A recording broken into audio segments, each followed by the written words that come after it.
Dropped by earlier, you weren't around. Any ideas where my scaredy cat is? Or, my in there. Shit! You got in my Oh, head! you're going for the ship too! You fucking got in my head, you piece of shit!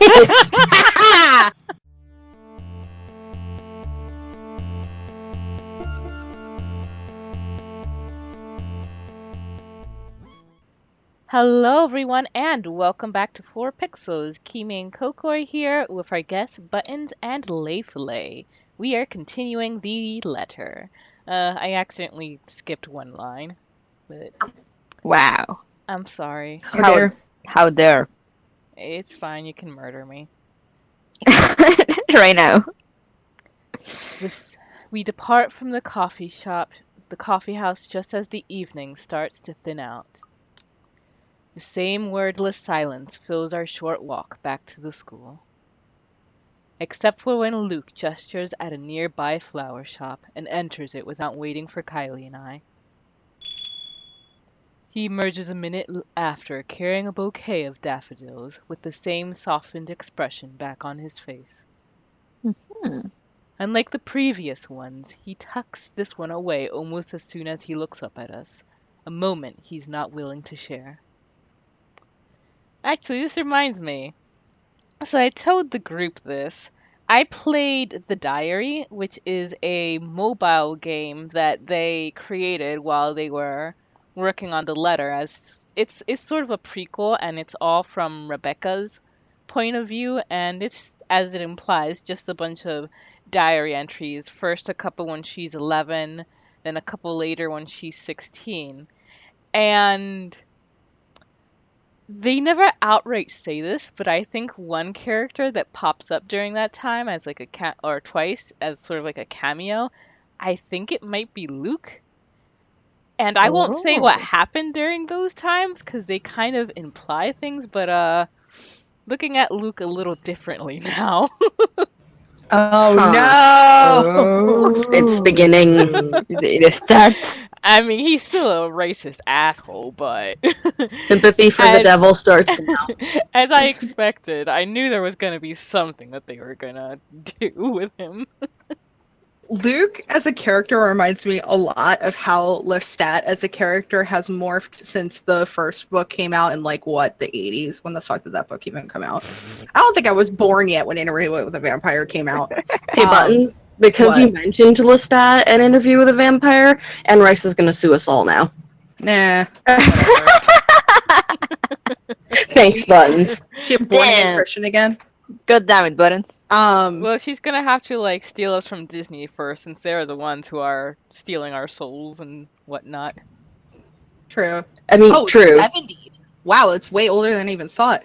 But his character is one of those ones that presents immediately as an asshole, and then as you delve further into the story, you kind of unlock these other pieces that you're like, oh shit, I'm starting to feel bad for him. Why? Yeah. I feel like he's one of the oldest ones of that sort of character archetype. Yeah.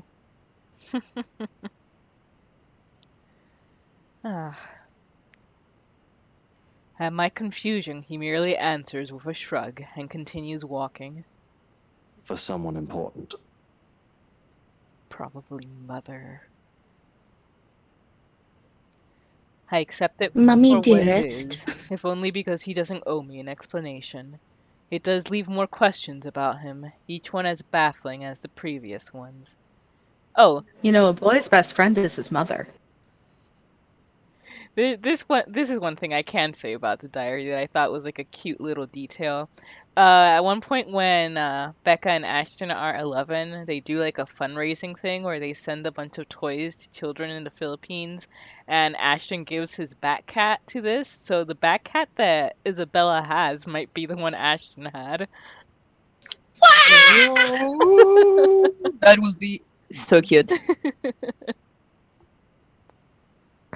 Those are the last words spoken this evening before we head our own ways.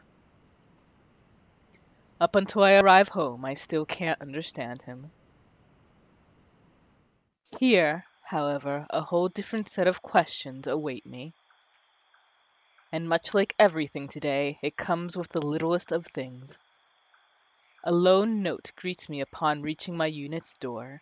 Its edges flutter lightly against the faint, warm breeze passing through the small complex. It's a landlady. My hand stops short of twisting the knob as I stare at it, though I don't make any move to take it. Ashton's neat script lines its surface. Anyone want to read it? Got I'll it. do it. Oh, wait. Okay. Who's supposed to voice Ashton? Let's put it that way. Me. Yeah. Okay, then go for it. Okay. Dropped by earlier. You weren't around. Any ideas where my scaredy cat is? Or my. You got in my head. You're going for the ship too. You fucking got in my head, you piece of shit. Any ideas where Scaredy Cat is? I couldn't contact her. Inspector Abigail has a few questions, LPD stuff. Something about her dead coworkers. Anyway, let me know how the two of you have been doing. I'll see you later, Ash. Wink! That's a wink emoji. Nerd. Wow, what a nerd. The message he left, short and straight to the point, but not without the underlying hint of friendship. He's looking for Isabella, apparently. Something about LPD's investigation of her coworker's death, but ends its formal tone by checking on me.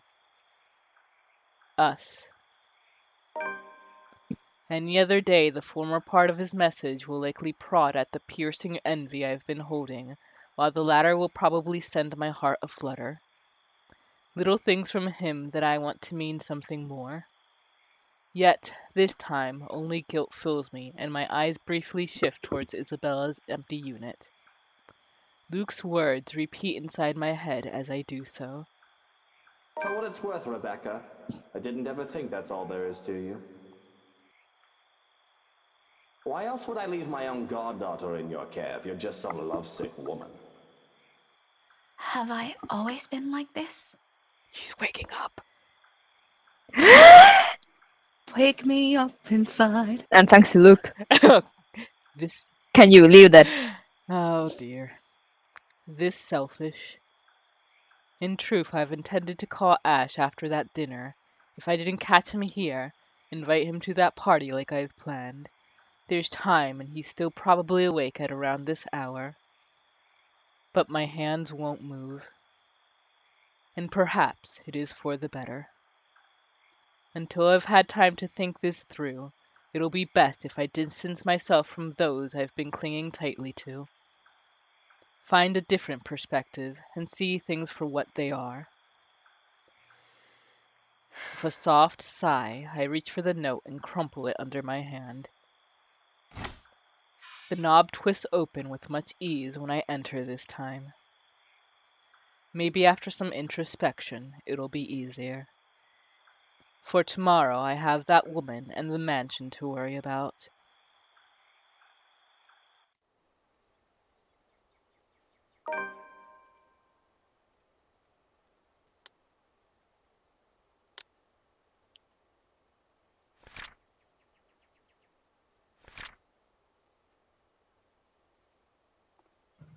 Thursday, October 27th.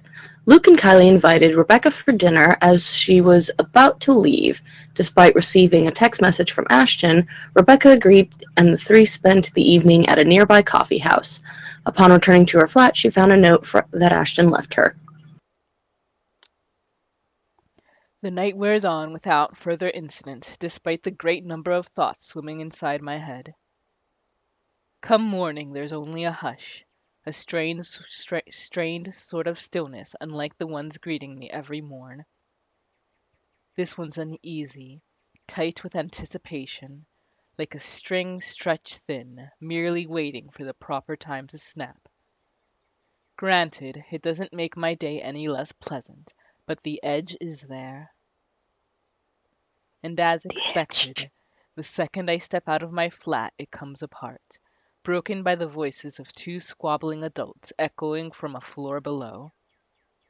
The quiet was nice while it lasted. Shame. What the hell were you thinking? I wasn't. Ow! Could you let go?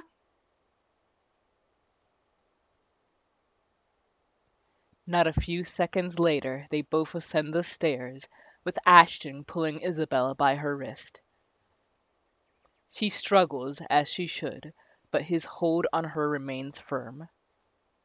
Freeing herself means having to draw blood as she attempts to pry his hand off with her other one, or using unnecessary force to push herself away. Neither of which is better than the other. One could potentially end in an accident, while the other means having to hurt him physically. Just do it. She has the good sense to realize that, at least. However, it doesn't take the desperate edge in her voice when she answers Ashton's temper with her own. So on they go, none the wiser to my presence. Do you have any idea how much trouble you could get in? That's why I'm asking you for help. Is this what you've been doing these past 3 days? Because this doesn't make your case convincing, Isabella. Rose died, Ash. I know. Every single person in Luxburg knows. It's on the damn news. But that doesn't mean... People are missing. Some of those are my friends. And BRC's just covering it all up. You can't just barge into my office and expect me to do anything about it, right off the bat. This isn't a children's game, Isabella. We have procedures. We have to follow protocol. There's red tape all over this case for a reason. We sure as hell don't investigate things just because some stupid letter spooked us. Ash, you have to believe me this time. If we don't do anything right now, more people will. It's been a whole week. This stupid letter prank is getting old real fast. I'm sick of it. It was funny the first time, not so much now. You're the only one that can help me with this, Ash. Even Rebecca won't. All right, you two are awfully loud. What's going on here? Busted. Both of their hands snap up, almost in unison. A displeased frown is on each of their faces, but this is a necessary interruption. What can they do?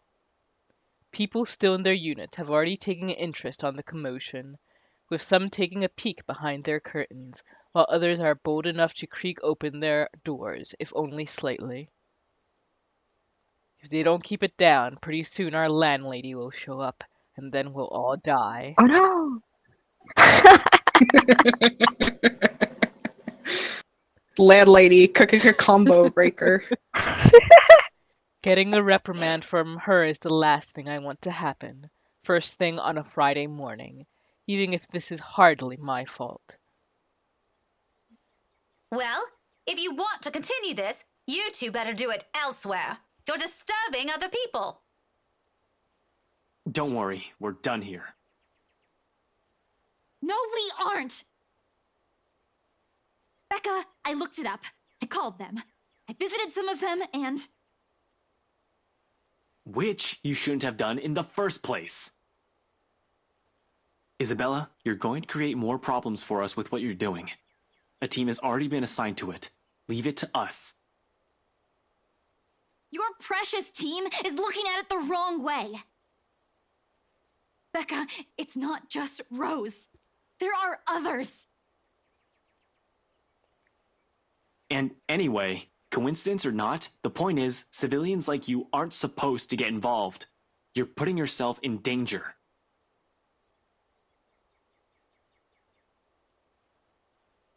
Will the both of you slow down and stop arguing for a minute? What's this about your coworkers, Belle? Becca, please don't tell me now you believe this shit. Sure, in a heartbeat, I'll agree with Ashton. That's how it has always been, besides having a very good point. Really, they're the very same ones he'll make every time I ask too many questions. But the fact of the matter is, what he wants to hear from me right now is far from what I've been seeing, sensing these past few days. Thank you.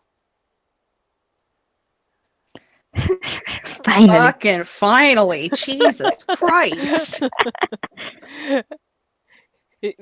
Johnny was making some funny comments about how Becca would blame anything on her cold. And I'm just like, the ghost sneaks up behind her and stabs her through the abdomen. Wow, those are some funny cold symptoms. She's just like suddenly pouring blood from her stomach, and she's like, "Oh, cramps! They're just like the worst, Well, I aren't mean, they?" it does go that way usually. Doesn't matter what Isabella or I believe on our own. Something odd has been happening around me. That letter she picked up is at the heart of this. But however I respond to the question in their faces, only one of them will be pleased with it. Agree with Becca. Agree with Bella. I mean, agree with Isabella. Fuck Ashton. I Agree think with we're all Isabella. in agreement for that. Yeah. God. Stop this pussy Yeah. sitting around. Jesus. Ashton drives me nuts. Ashton in particular him. won't be too happy to hear it. That's fine. Yeah, we're fixing Isabella's relationship with her since we fucked I'm that up fine too. with this. Bye, Ashton. Imagining the look on pieces. his face doesn't take too much effort. His entire posture shifts the moment my reluctance shows, shoulders tensing, brows furrowing, eyes gaining a sharp edge. He's already bracing himself for the disappointment. And it will be a disappointment. But he can fucking get over it. Not in a million years did I ever believe I'll be saying this either. I might have seen her. The woman Belle's been telling us about. The one she said she saw in the attic. Both of them stare at me like I've grown an extra head, and for a few moments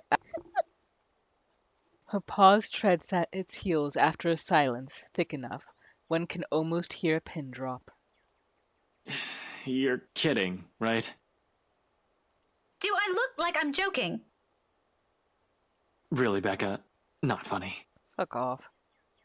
Ash, I'm not lying. Why would I lie about this? It's been this way since the film fest. The past few days have been really odd since we read that letter. Or maybe you're all just feeling under the weather. I'm not sick. Don't you think I'd know that by now? Becca, you're starting to sound like Scaredy Cat. Give me a break. Why don't you? I'm sorry. I'm so sorry, you two. Isabella's voice cuts sharply through the conversation, abruptly putting an end to the brewing argument. It's all my fault. This is all my fault. I was only hoping I could fix this before any of you. I'm sorry for dragging you all into this. Better fucking apologize to her, Ashton. Fucking asshole. Ashhole. She breathes in, deep, steadying, and in that moment something falls behind her eyes as she looks away. I'll fix this. I promise. A quiet resolve. The same one I saw in her that night from 3 days ago. But this time it burns brighter. I'm so proud of her! Isabella. Even Ashton wavers at its sight when she looks him straight in the eyes, gaze unflinching. Gradually, his grip on her wrist loosens. Belle, there's nothing to fix. The problem is... Just this once, Ash. Her voice, though small and lacking any force, stops him. Along with it, every sound, every noise dies around us, a hush descending as if the world is waiting for her words. You don't have to come with me. But if I don't do anything, I am going What? to regret it. I'm clapping. I thought you were spanking someone. No, clapping. I just had to make sure it was loud enough for my shit mic to pick it up. I thought you were trying to kill a bug. Trying to kill Ashton. He Makes is a sense. little bug. She lays a hand atop his. Gentle. Pleading. Almost intimate, if one does not consider the circumstances we found ourselves in. Please. Ashton will never tell a soul, will never admit it even to himself, but it is in that short second that his own resolve breaks. The moment the hard edge in his eyes softens and he relinquishes his hold on her, letting his hand fall limply to his side. Wordlessly, Isabella steps back and runs off, leaving only a muttered thanks and a small, lackluster smile. Only after the last of her footsteps fade away does Ashton move, breaking the silence with one of his sharp exhales before reaching up to pinch the bridge of his nose in a gesture of frustration and surrender. Did you really have to tell her that? Yes. What do you want to hear from me then? That everything's fine? No, I want all of you to stop putting these ideas in her head. None of it is helping. Maybe you should Never stop mind. being an asshole and Don't worry believe about him. her. I'll bring her back here. He's already poised to leave when my own instinct takes over. I reach for him, gripping his elbow with the same unyielding grip, the action prompted by voices whispering at the back of my mind. He's already made it clear he's not going to believe me, but he deserves a word of caution. Who knows where all of this will take us, how all of this will end. He shouldn't be caught off guard, beliefs notwithstanding. Ash, I know you don't believe in those things she's saying. And you know me. I'm less inclined to believe in those things as you do.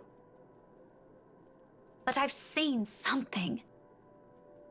There's something strange going on here. You don't have to buy it. If you don't want to listen to me, fine. But please, try to hear her out. It's bad enough that Isabella goes off like this without telling anyone. I'm just worried something might happen to her if she keeps at it. Talk to her, okay? As if she trusts me enough for that.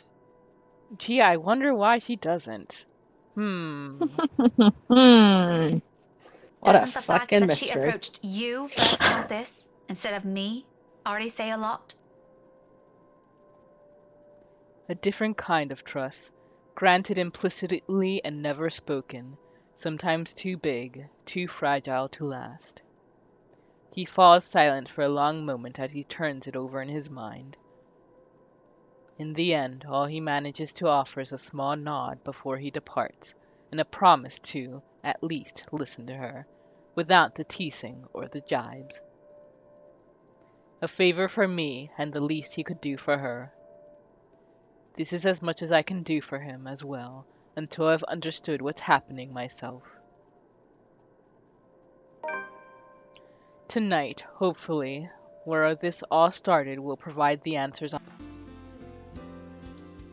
Hello? Hello. Okay. Alright, Hi. we'll try that. I just hope it's not losing it on the recording too, but we'll see after we finish this episode. Except the whole thing's off to a bad start, and all of a sudden, whatever Isabella claims dwelling in this mansion becomes the least of my concerns. Oops, Screen sorry. share?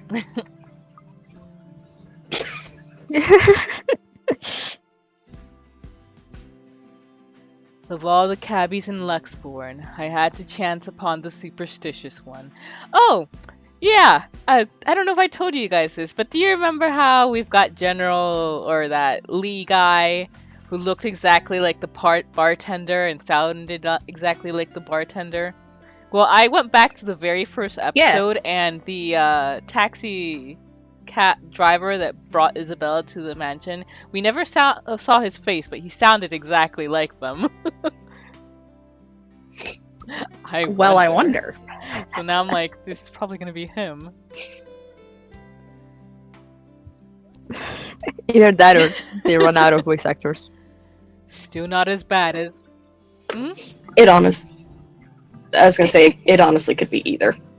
Still not as bad as finding out your car's starter refuses to crank on when it was still working this morning. Yes.